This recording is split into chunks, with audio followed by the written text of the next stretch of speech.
ladies and gentlemen. This week for your art project for distance learning, I thought we'd do something on texture. It's another one of the elements of art. And in art, generally what we use is something called implied texture.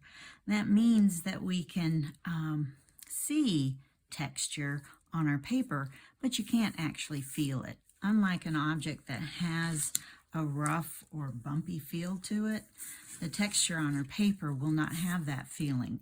It may be smooth, it may have a little bit of a bumpiness to it, depending on what material you use, like crayons will leave a little bit of a texture behind.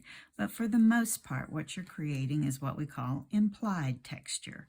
Implied meaning you can see it, hopefully you can understand what that texture might feel like if you were to actually touch that object, but generally you can't, actually feel it.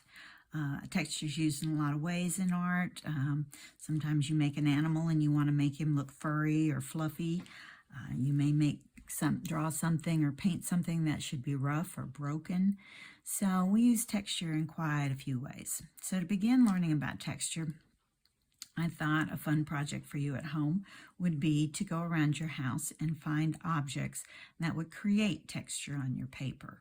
And so you're going to need crayons. They work best. Sometimes you can do it with a pencil, but for the most part, it's going to have to be a crayon. You're going to need paper. It needs to be thin, like copy paper, or your lined school paper is perfectly acceptable too. Don't worry about the lines. They'll kind of get lost in everything.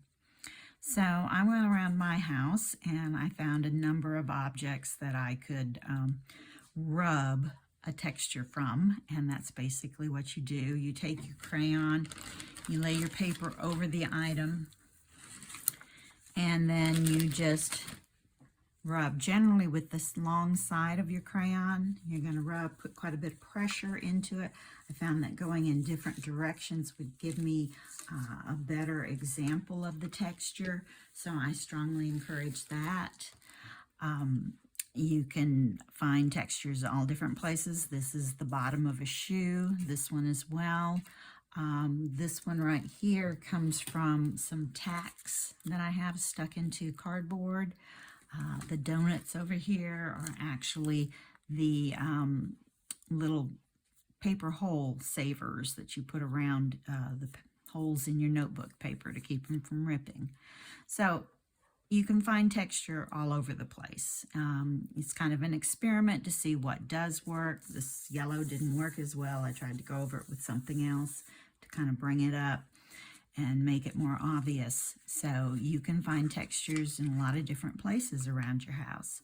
Once I did my texture rubbings, I wasn't really happy with it. I drew my 2021 on here, and I finally went back with my black crayon and outlined each of my texture areas and added a little black in here because they were all just kind of blending together, and I think the boundaries that I created made this look much better, and I'm much happier with it.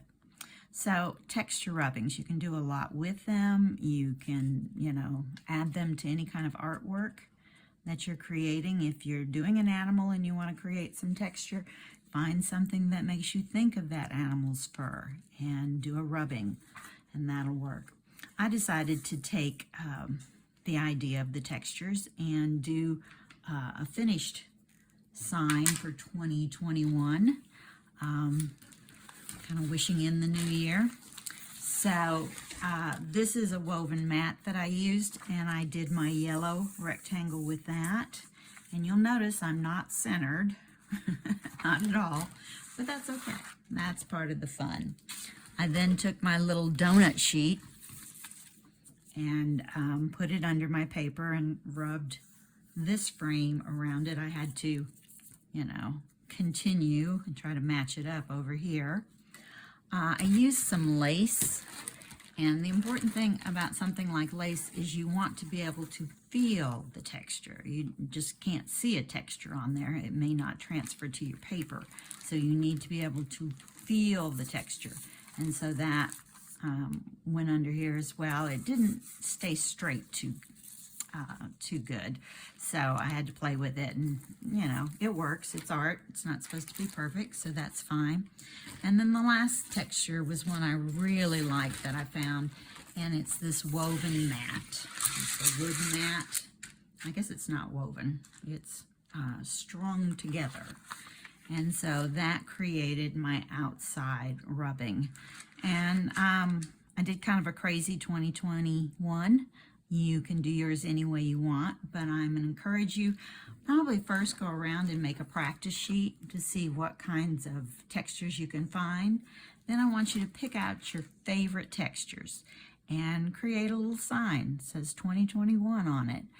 You could hang it on in your room and remind you what year this is from here on out. But the idea is just to have fun with doing implied texture. So I hope this works well for you. Please send me pictures, upload them into our Google Classroom, or send them to me email. It doesn't matter which, but I'd love to see what you end up creating. So bye for now, and hope to see you in a week.